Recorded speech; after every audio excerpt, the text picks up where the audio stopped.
But gradually we are there, and we said the final hour. Scenario in the Charlie. And I'm very hopeful, say, get your question. Retain the seat. Very hopeful about that. Because the echo cost of microphone more Assin of no. Or more who say, Enya depa. Then echo so Enya depa. Which is some more Mampeni air can yell. Me assure say, a Mampeni is not the law. They got you say, I'm running your Mampeni. So Mampeni Cassay. Say, oh, Quaco Jurassic Piesu. I catch a and two abamo beer. About the Edinburgh tomb. Yeah, how will you know? A my winner, yen shed them fast someone yasem. And come on, penny dear, and someone walking in on Uncas Agrazanka, citing for contempt of court. If you say, won't to me, your Mampenia, you are not the law. To me, you know, because how will you know say you'll be too many in front? Let the court deal with the issue. Now, on to me, president, so some can say, based on this precedent, you believe, say Nebeko? No. Unto me, Casa. Based on this precedent, and me GD say, you see, it's a street conversation. Okay. Any ordinary person, Ubia, any person who be free swameha, cockagity, betting me a cafe. That is a street conversation. But not the president. But not the first gentleman of the law. Who is a custodian of the law. You are the custodian of the law.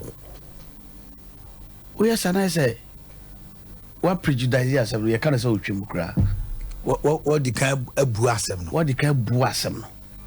Because one know, ubi entina we o mampeni, ubi wano say o kasa. E was say, we share the okay. If you say mudru, the okay it carries a weight. It carries weight. Say you 30 million Ghanaians, and I'm a boy. Say you Ghana for. Obi abeti me akas. As I'm okay, say obi me kra na me get radio communicator. Me can't say me was say it will catch fire. Yeah. You make us what I say. Until I say boy, you better kra na ye can. What you make catch say we the bema. Alabraka. Say kasa no ya no review. Until it is your duty. So betchi Maria bema. As some okay. Betchi me oyeni aba. Okay. I come to talk of Mimpo, me am opposition person. I come to talk of Mampenia or Tia Quinaso.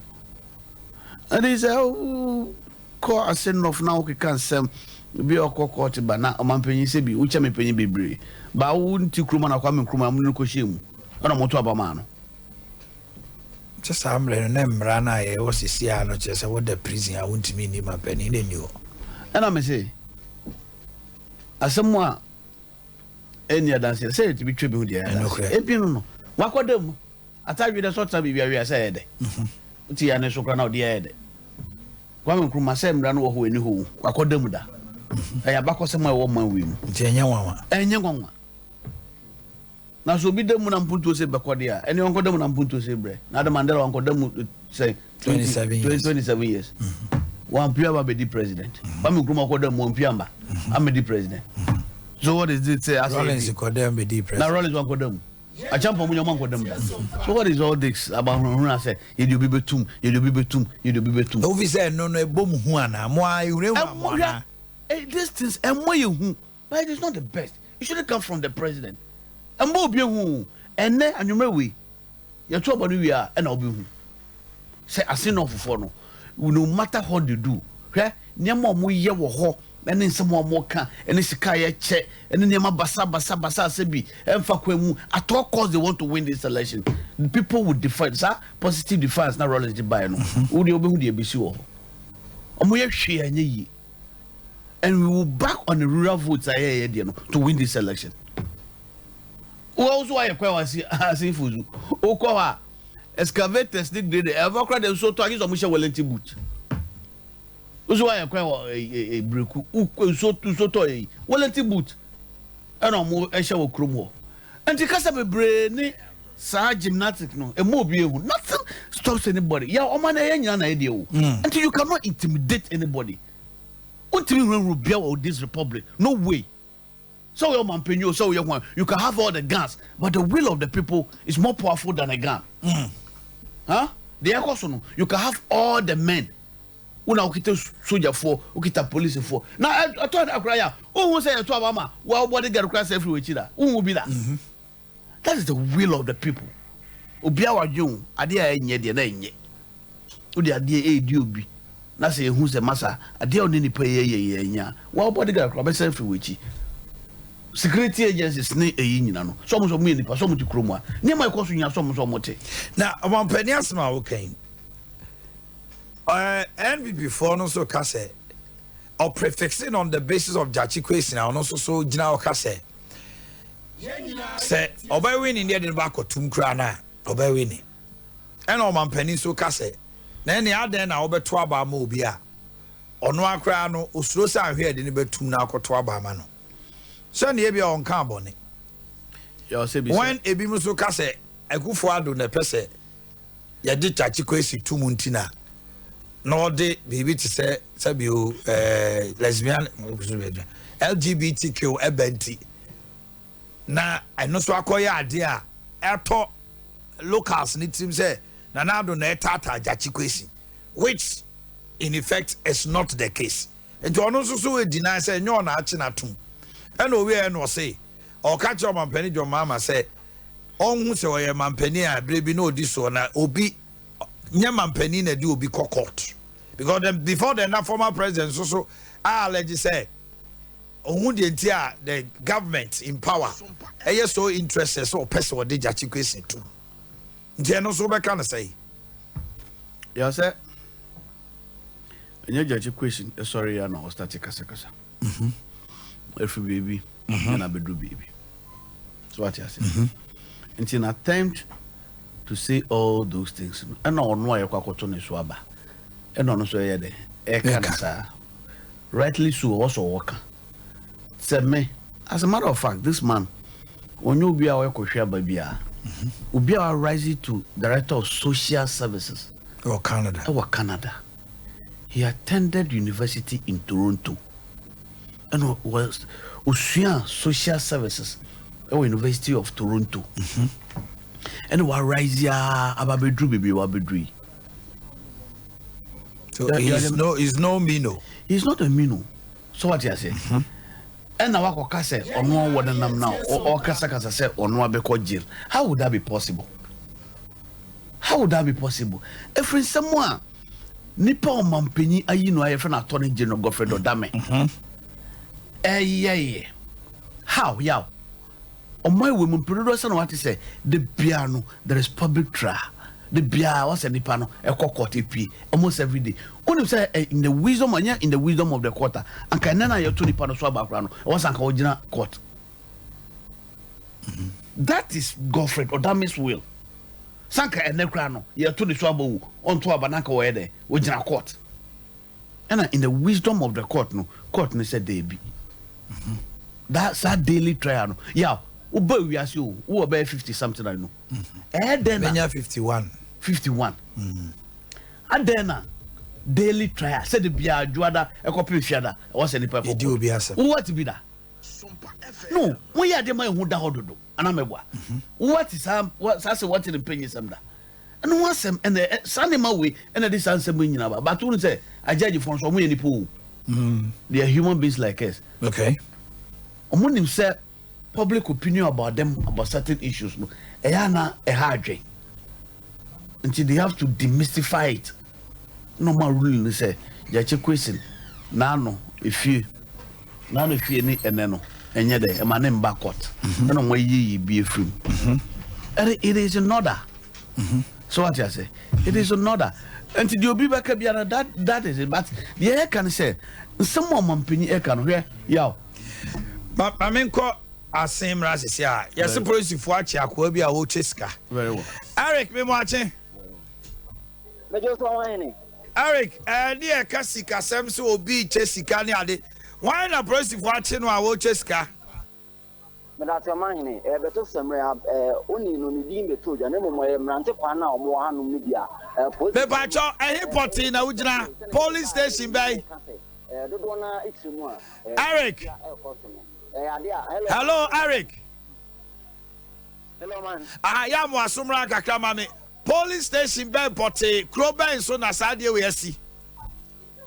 kushia mprempren me wona kushia Assin kushia esi ewo electoral area no kushia DC primary honom na sa asemi esi anti video picture na de send no hona na nipa na gu omo gigi scan akoto aba no me ba twa ane o na branch no police for na chine sika kuta na ode ma na ono ankasa ne de enya de na sika kura no nemum no biaya no omo che sika no ade a ndc fo no bi ehuye nti omo ye so omo wura ho nti very aka ema MPP 4 guys na omo ehwe sa biaya na omo sika no ba ko je sa ndc ni ne phone e dwane because o twa ne pictures ni videos nti o je phone bi e dwane ti mu ho ana omo ko ye report e de ma police fo a omo ewo kushia DC primary electoral police station on no ana omo ko nti omo ko na sa branch na ya chi ni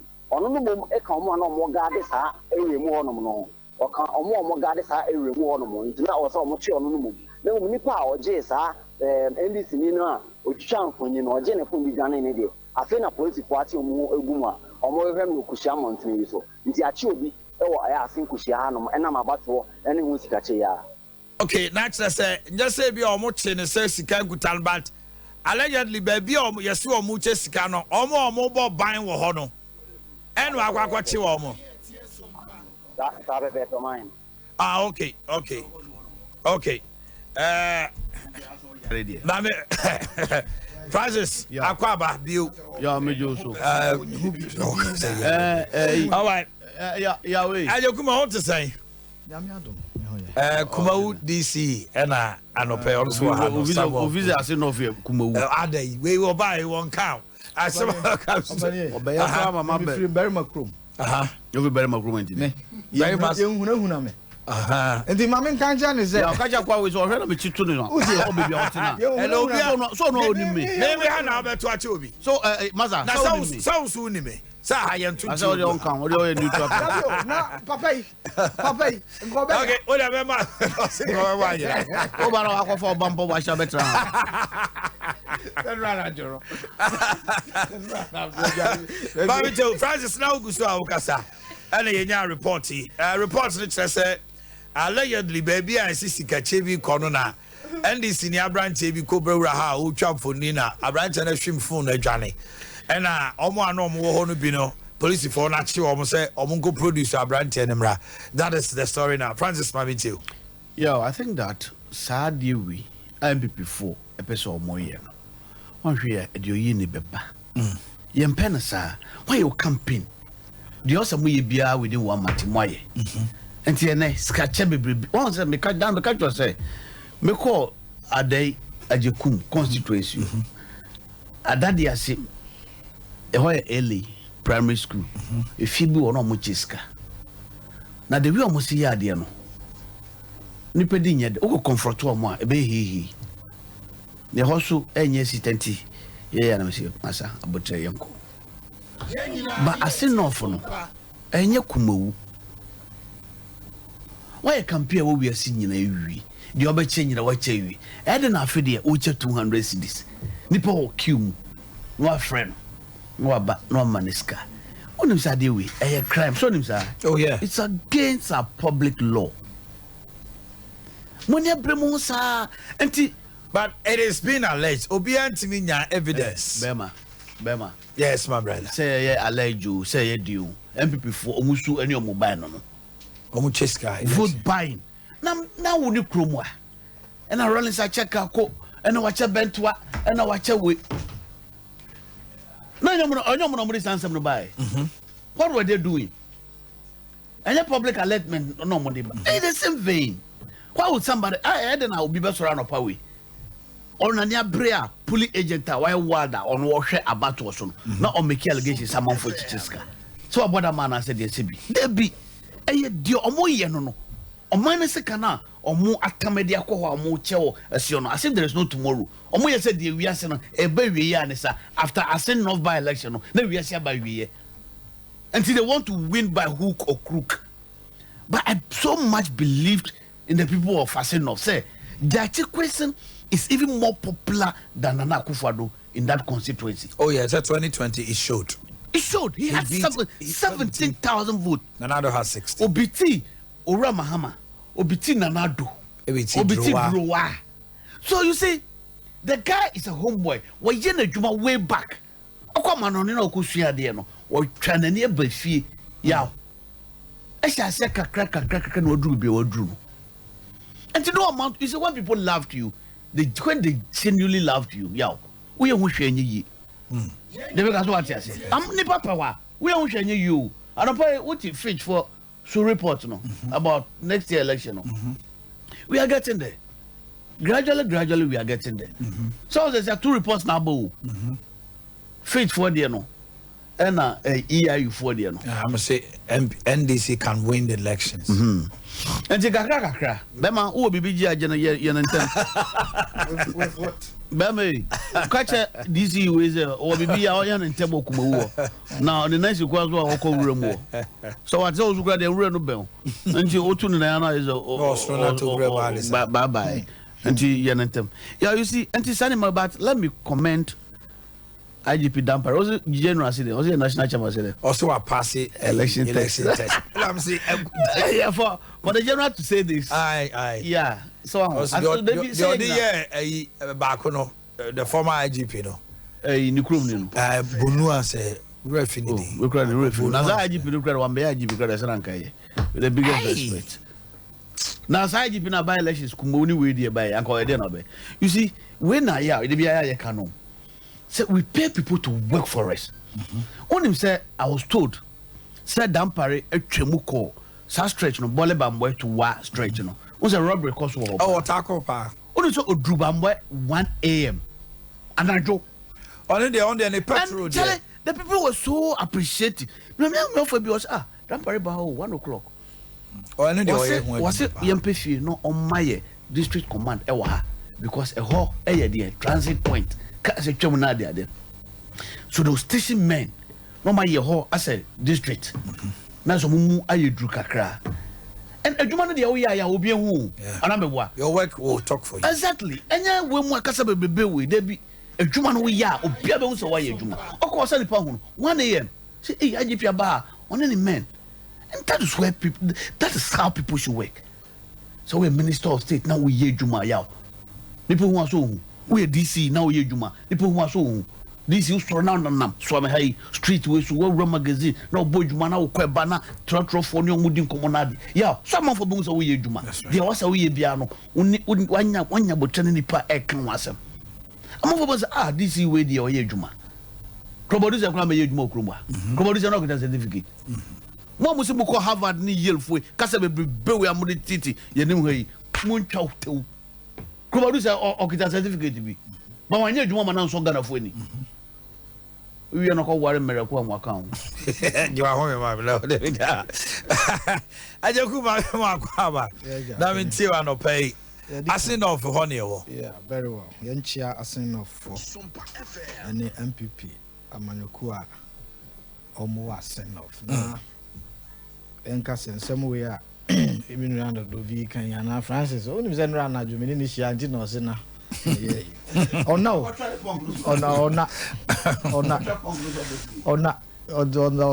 why dey so timi asa sorry nti sorry ya dey what you be no dey better dey di kind me nya sure say about 2 years to about 99 polling stations. It is important to say more reporter, and I'm happy the way I now I say or panic or bibia can onto the bossy onto the book. Your 99 polling stations, you know. Why you? Please. I mean, say no. And Bia, oh yeah, what Juma. Now a Juma, oh yeah, I said, oh, person will impress you. All questions are not my universe will be to Boase. To Boase. About 2 any moons and seminal, Ubia or strategy or the call. Kumau, many Baba Jama Shiao, that I say. Jokingly, hey, I said, we just got Adam Siskana, which and Jans JCB. One can I do Mobano. mo de macho for edi yase dun ketea echi chairman owuramu ana omo pese omo wuram. We had to find a way to stop him. Udru bombing the masses community no where you say don't get here, so what? Get out. Oh no, I'm talking of making statements. Describe why you should not or not. Someone no impressed. I've not. Yeah, make Ramison so on my no mobilize here to aba near to. Ne mom sa antes ne we no police for mo yo madwuma and ye to aba. So be a fumra on be no be but the sensationalism around it e na ya na me problem o. The tosu mi no ne say Assin enough so they all can say obi asigina ya awokoto na ba. Adwuma party no miensa ai wo ho a mo contest no obi aye no abawie ye nti obi ayeko no akosi ne gina ye makwai na obi a to na ba na saa nsɛm a ya na ebinom ka no me ya mfa nko ye nsusuye ani nyina so sɛ asomasi ye sei no obenti ye sei ntina jachi kwesin lusu ye anase oba no LPG oba no elusu ye I say you prepare grounds no it is not no markers 99 polling stations and yet to aba obia the stakes no very high a mine emra bato no ho ana posifo nso mra ho omumienu nyina aka bom na political parties no so no yenimra no etiminim se unya de a unimra no obefumra na mmom fumra no a emra no ebe kire baabi a ewo se yede eto na omunya sumdie mfanto o maba rather than say ye be make comments be especially a border on security I will be to me I deal with it on the grounds SOMPA FM na yet to me I resolve ya toso me ensa hwe na enra me ne o ihia ya na o ka oh kushia eho no na is our stronghold maybe a kushia yes is like give the dog a bad name and hang it. They said they started okumo oh mucheska nanka rasofo no buafu nanka bombing for buafu obi anche bibia to visit kushia stronghold so why would you go and tie why I mean me stronghold me koto aba me se obi free bahankra okumo obi free if I say kwantum so okoto aba bahankra na minim se bahankra ho oduru ho ahomache no abeduru bodom ase ana abesoro na me ka kire ne se muduru ha se ya mo magi maduane ansa na mako because one si besoro awuntimi nko bahankra na watu nipa nkra se omo mra meto aba na waka kire ne se wabeduru ahomache be nunum no nan na wagya na sa se onko na ne na onye leader me na mafrew koko ho ane ayi munidi mu wi a ka amfa monko minu mienu ye adwuma of villages and yenim said the elections is it here and this one define environment no a owo mu no na wan te ehwase ene kwan a so ofa so koto aba na obi owa outside no be na adwen say ebi a oye bibi 93.1 with my up to MPP depending on the setting awo and this aniema no eye ade a ewo se ye nyina yete ase na eno na ma minu mienu esa na omo abontin no esusu se ye do mu di agro because of their memeka eneni a obeka. On the issue of the president's comment me too so tie ya and me nwanwa so hwe ya yewura kwesin ene rallia NDC ye de omo kaaye na omampani ka se epeke free ho ana o se oh ya se o se omo ka se o se afiase kra obeda nanya me omampani ena mede obi ko emra no ena ye na dwuma na mo kai asemwe bi asipen enti mo to abama obi a sabi legal issues bia enino asem o kai enye ono o asem nsam ha party NDC for mpanimfo bi kekaaye a ono azo onmunyanfo crazy ka bi na omampani ika ewo ho wanka say no, and I know say you are a very good man to understand say enya dia the first gentleman of the land who is a lawyer and then make comments are prejudicial lawyer bumra what do you say lawyer at the end of the day. Oh, I'm not expecting you, so obey because as I cry now, you man, my radio to be. Auntie, no, auntie, oh, please, Yanko, auntie, sa comment now on my penny, and now a simple so or can one cat anka say, emra no, a shall no nonsense. There were judiciary no absolute independence. Our the enejuma. Now we are okay. COVID time. Some regulations say the buyer na you say obi intimi nko obi intimi man side. I say na Supreme Court can. I say enimrem meboa. Now we are era okuja. Era okuja. I'm talking about the Restriction Act. Meboa. Yeah. Yes. Akoye no. Say empo oyo na bi say ba we should take steps. Okuja to black contempt issue or the kind court na bogu. So he was not duly served. Exactly.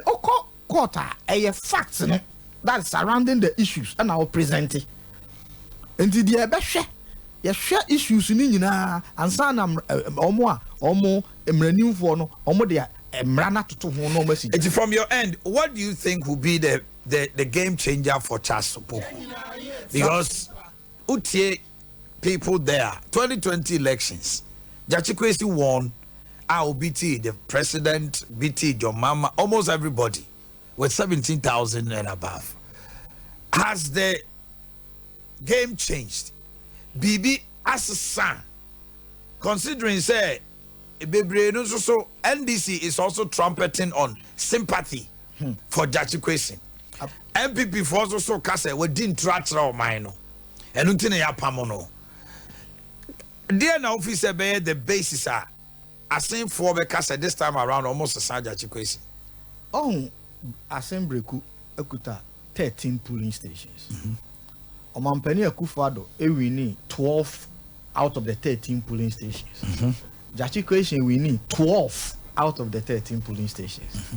Edientia because na eyefia sembia SOMPA your party for no to you could clearly see say yeah strongholds ho a to skirt and blouse. Out of 13 polling stations yera Nana Akufo-Addo nya 12 out of 13 Kwesi enya 12 out of 13 e wo breku ho e ho na votes no do nso so sebe e wo and because of onode Jachikwesi. And the reason I believe say unim because omu hu say sabi omu ye majority and Cabra so say they requested say ma omu a certain candidate and exactly and outside no omu so say okay once we have our own no yankoto aba e ma no nti omampani wini ho no yera Jachikwesi so e wini ho nti omampani Mahama wini one police station no Drowanzo wini one police station.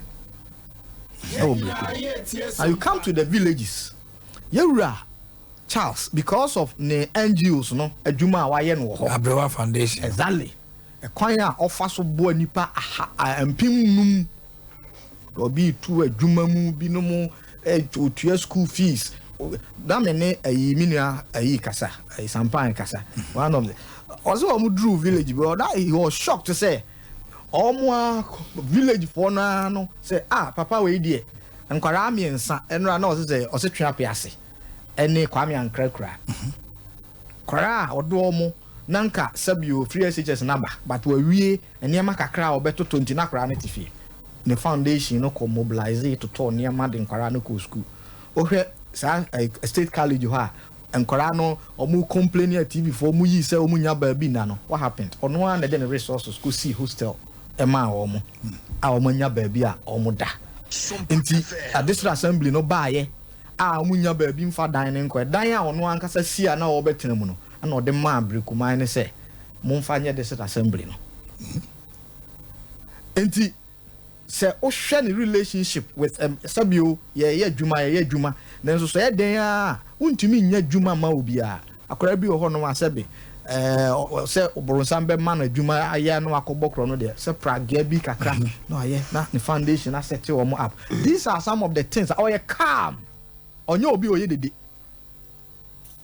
enti no sabio say ba kura na se ho say bi a na menua Francis e kase ekura na se o ye emfa krum na kura na se ho no mo nteki no me pesa me man who say Yedra Chikwesi won the elections because of Breku. And I'm not disputing say obi a enye say omo to abane keke omo no omo qualities bi a omo hu won ho into omo to man no enti me hu ni say yan twan say nyame ya adom anwumre aban because why adwuma abrantie no so a oye born and bred there. Now watena ho all his life. And a man for him said no on politics. He wanted to come and contest in 2020 primaries. Ewo MPP. No man penny. Exactly. And the unity abba kushia ha ye mami drowa so niema nyina o gina campaign num free mind enso so namu na unity ewo system num omode ye adwuma no. With all due respect, all things being equal, see it me manage process in here. By the end of the day no nkunimdie ebeba magana e wasumdue kwan so nkunimdie ebeba ma eye Breku Assin North ho na nkunimdie ama MPP ama ye nyina yatumi atoto edi mpuntudwuma